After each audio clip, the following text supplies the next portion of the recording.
Well, hello, everyone. Thank you for being with us today.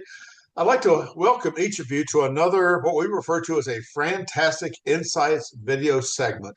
It's a podcast whereby we introduce you, the audience, to some very prominent personalities, all of whom are having a very positive impact on the ever-growing world of franchising.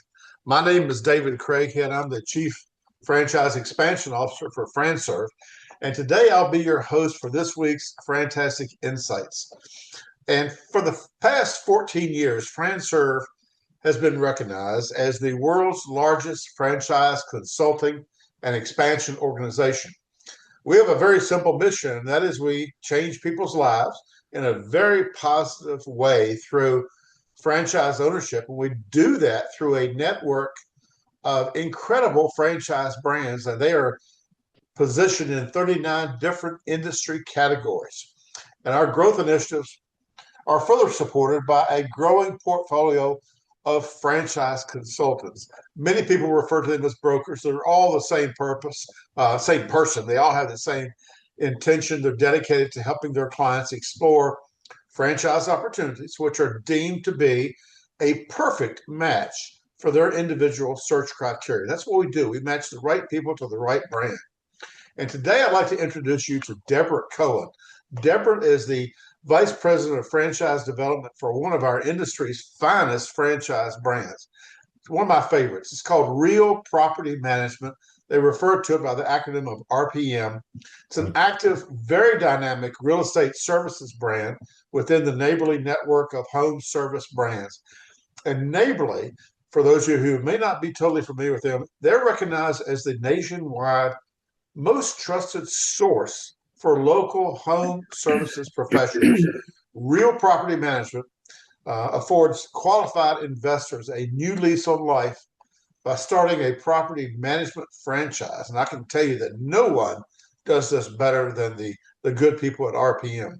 So, Debra, thank you for joining us today. And as I pass the microphone over to you, please share your business model description and the latest perspective for Real Property Management, please.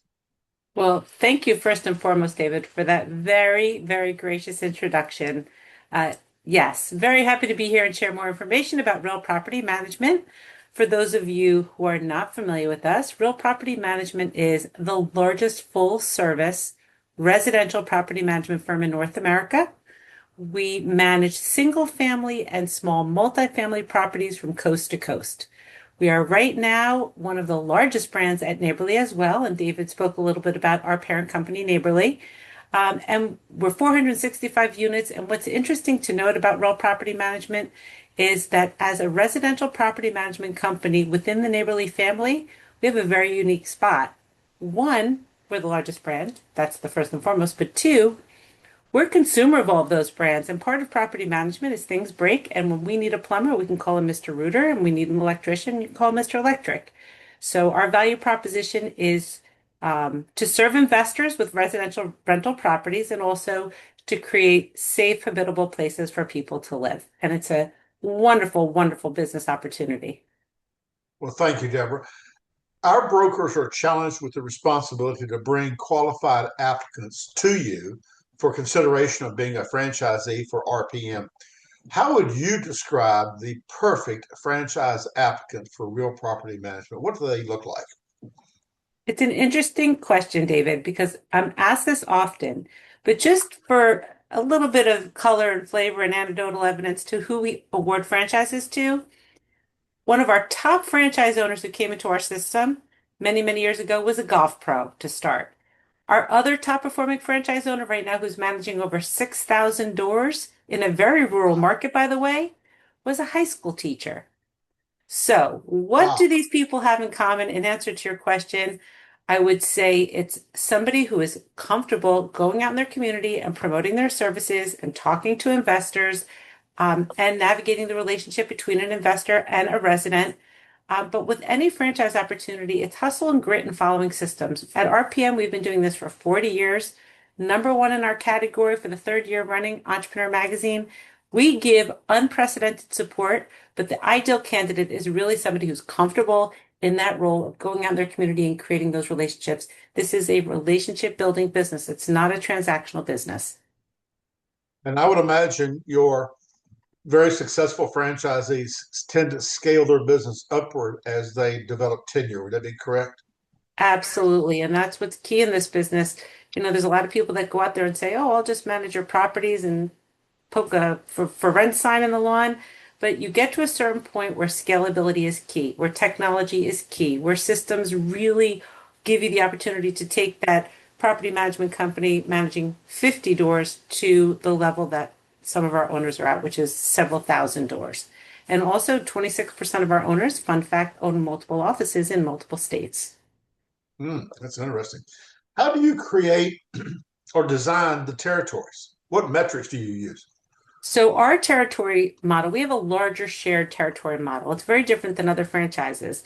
The reason we structure our territories as a shared model is because investors don't buy all of their properties in one concentrated area. So we don't want our owners limited by zip codes. So for example, David, if you were to come to me and say, Deborah, I've got 10 properties I need you to manage, but they're throughout this entire county, we want our owners to be able to maximize that opportunity. So the way we create our territories is on the county level, and then we cross-reference it by single family rental data in that county. Because the core of our business is that long-term residential single family rental property. Okay, very good. Thank you. A lot of our brokers will be watching. If they're not watching now, they'll be watching this recording. Um, and they're probably the most predominant question I'll have for you that I'll go ahead and ask you now is, do you have any really hot territories around the country, really desirable areas that you'd like for us to help you fill? I absolutely do. We actually just created our priority market list for 2026. I'd be happy to share that with all of your consultants. We have availability in Abilene, Texas. We have availability in El Paso. We have a lot with a real property management. Some of our larger metro markets are sold, like Atlanta and Houston, but we have plenty of availability in counties surrounding those metros. So it's really important that if you're working with a consultant to send in that territory check so that we can get specific with you on the county level. But again, I'm happy to share that priority market list with you after we get off our call today. Very good. Thank you, Deborah. Um, for a new franchisee that's watching this, they'll think, this looks enticing to me. From the date that they signed their franchise agreement to the ribbon cutting ceremony, what kind of time frame does that normally look like? Yes, so we give our new owners 4 months to launch. We extend it to the 4 month mark because one thing that everyone should know is that in the real property management franchise, the owner must have a real estate salesperson's license. So during their onboarding and training, we build in those 4 months for them to get their license, to find a broker to hold their license, and of course, we support them in finding a broker and also securing an office space because we do require an office space. This is not home based. So on average, it's done 4 months. Some people do it sooner, especially if they already have a real estate license or they start the coursework early. In some states like California, it can take up to 6 months, and we make accommodations for that as well. But 4 months is what we generally allow. Would it be correct to assume that most of your successful franchisees do have a real estate background of some sort? Absolutely not, really. I mean, I would say less than 50% of our owners come to us with any real estate, even a real estate license. Like I mentioned, we had a golf pro and a high school teacher. Yep. What Yep. they do have is an interest in real estate. I have a rental property. I'd like to invest in real estate. We have a lot of military owners, a lot of veteran owners who have lived, transient lives and they've bought properties, had to move, had to rent them. So the commonality is that they have some level of interest in real estate or getting into real estate, but not necessarily any real estate license or experience. Okay. Very good. Tell me a little bit about your training programs, both classroom and field, if you wouldn't mind. Happy to. We offer unprecedented training, and I'll just brag on our operations team. The person who runs the training for real property management, her name is Stacy Brown, 30 years of experience. She's managed properties in 13 different states, and she writes the coursework for NARPM, which is the National Association of Residential Property Managers. So it doesn't get better than that. But training is done virtually with a Sure Start business coach. Those first 4 months, like I said, getting your real estate license, getting your corporate entity set up, finding a broker, setting up your office. It culminates in Business Week training at our headquarters, 4 weeks deep dive, management agreements, lease agreements, setting up your business plan. We take our new owners through a real sales training program to get them comfortable, confident selling their services to real estate investors. After Business Week training, they head home. Then it's ongoing support throughout their entire time with us. We've got a staff of over 10 business coaches. One of our coaches wrote the Idiot's Guide to Property Management. So again, doesn't get better than that. And we have a tiered coaching system, David. So as our owners grow in revenue and door count, they rise the ranks of our coaching staff because we understand your needs at 100 doors is going to be very different than your needs at 600 doors. We've got peer group summits. We've got webinars, training, leadership summits, you name it, all of which to support our owners. Very good. Deborah, I love your thorough answers. Thank you. I appreciate that. I'm very passionate about my brand, if you haven't heard. I can feel your passion. I've been with Real Property Management for the past 6 years, and we just keep getting better and better and better. Yeah, you don't have to convince me. I'm convinced of that. Everything I've seen about your company gets me excited. So, tell me a little bit about, now you mentioned, and I understand that this is primarily residential property management. Are there any opportunities for commercial property management? Yeah, sure. We certainly do have people managing commercial properties, HOAs, student housing, but our sweet spot is that long-term single-family residential space. And just to talk a little bit about what that day-to-day looks like, our owners are out there, like I say, communicating with investors. Then you get that single-family property. Again, we do have owners doing commercial, but we want them to start learning the basics of property management with residential long-term. They're advertising vacancies, screening residents, collecting rent. They're also responsible for the maintenance on the properties and coordinating that, as I mentioned earlier. So you get that once you have a property to manage, you get that recurring month over month over month management fee, which is stable, predictable income. We're holding properties anywhere from 3 to 5 years, but there are also other ancillary revenue streams in this business, coordinating maintenance. We sell a resident benefit package. And of course, our owners have real estate licenses, so it's inevitable they may want to manage a transaction for an investor. So recurring revenue streams, but multiple revenue opportunities. Very good. As your business expands across the country, do you notice any regional influences on the business model? Great question. Well, we all keep hearing about the tightening of restrictions on Airbnbs and short-term rentals. Yep. So that's certainly, and regionally, I just think that we're going to keep hearing about interest rates, how difficult it is to purchase a home for first-time home buyers, and that's just going to keep that strong investment community holding onto their properties to maintain that active revenue from rental properties. Okay, very good. What effects, extending that answer a little bit further, what effects is the current economy, in your opinion, having on your business model? Even more of a demand for property management. There's been a lot more tightening in laws when it comes to property management. Maintenance costs can be a burden on an investor, and many investors who are managing their own properties are turning to professional property management companies who can take that burden off their plates, manage the maintenance portion of it, and maintain steady, rental without vacancies. So I see just more and more of the investor who is at what we call a DIY turning to us for their property management needs. And as you look to the future, are you forecasting any significant changes to your business model? No significant changes to our business model other than the fact, and I haven't mentioned this yet, but we have a big differentiator for us in our industry is we're not just a property management company that gets a resident and walks away. Our differentiator is that we bring wealth management expertise to the table. In fact, our mission statement is providing the path to wealth generation for our investors. So we've created software called Wealth Optimizer. It's a proprietary modeling tool that lets our owners sit down with an investor and show him or her how their properties will perform over the amount of time that they plan to hold them for. Huge differentiator because we're really positioning ourselves now as property management company with real estate investment expertise.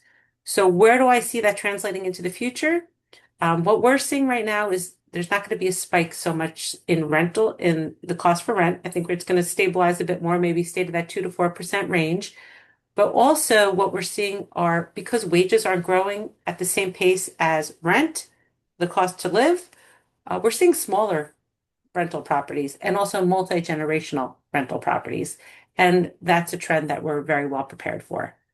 We are also, by the way, David, seeing the influx of AI. AI is infiltrating every industry, but it can't replace a property manager and that face-to-face and the day-to-day. But we are now implementing AI into our daily operating systems to facilitate the communication with our investors and with our residents. So that's another big trend we're seeing.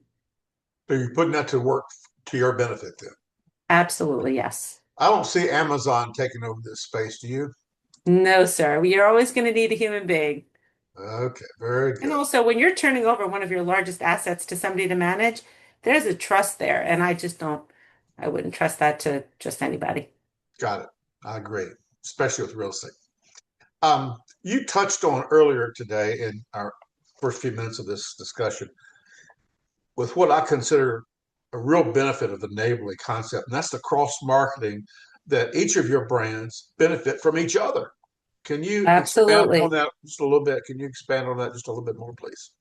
100%. So as I said, what do we do every day? We're leasing properties, we're managing properties, we're maintaining properties. And part of maintenance is needing good service providers, and it's a pain point for many investors. So our owners, one of our owners out in Washington State, is now Mr. Rooter's biggest customer in that market because think of all the plumbing needs you have when you're managing up to 600 properties. And the cost of acquisition for the Mr. Rooter is zero. It's just a referral relationship. Um, we have owners who do cooperative advertising with each other. We do have shared customer base. We have cooperative advertising. Those relationships are built internally within Neighborly and existing owners. And those referrals, it's almost like when you launch a franchise with us at Neighborly, you have an internal BNI group, not just with your RPM owners, but with all of the other Neighborly brand partners in your market. Okay, very good. Well, Deborah, as I mentioned, your passion is so evident, so real. I can feel it. And I want to thank you for being so thorough with your answers. I'm almost at the bottom of my questions. I've got one more I want to wrap up with here. And if that is, if there's one segment of RPM that I haven't touched on in terms of a question, what would you want our viewers to know about your brand? Oh boy, just one. Okay. You do too. I will say, we're 40 years in this business. We just keep getting better and better. But what really differentiates us beyond all of the awards, um, is that we've got the support on the corporate side, and we never stop striving to do better for our owners. But we also have an incredibly collaborative and supportive franchise network of owners. And when you join Real Property Management, you're joining a fraternity. You're joining a family, and it's a very collaborative, inspiring place to be. Well, thank you, Deborah. You represent your brand so very well. And I want to thank you very sincerely, Deborah, for the privilege of your time today. I know you just got back from a week's worth of travel. And I know I didn't want to crimp your style, but you sure did step up to the plate, and I appreciate that. This entire interview will be posted on the FranServe support site and it'll be archived in the FranServe library. It'll also be uploaded in the coming days to Instagram, YouTube, Facebook, and LinkedIn. So we're going to make you even more famous than you already are, Deborah. But thank you for joining us today. And with that, we will adjourn today's webinar. See ya. Thank you, David. Bye bye now. Bye-bye.